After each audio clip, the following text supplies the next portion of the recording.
Please pay careful attention to the safety precautions mentioned at the beginning of this video. Press the pause button when necessary to ensure you have read and understand these important messages before continuing.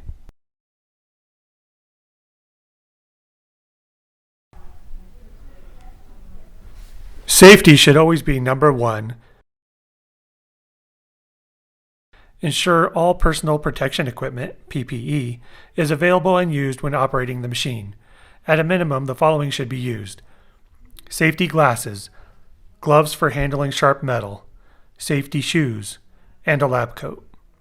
Loose clothing and jewelry shall be removed or tucked such that they cannot be snagged by the machine as it rotates. Serious injuries could result if proper safety is not followed.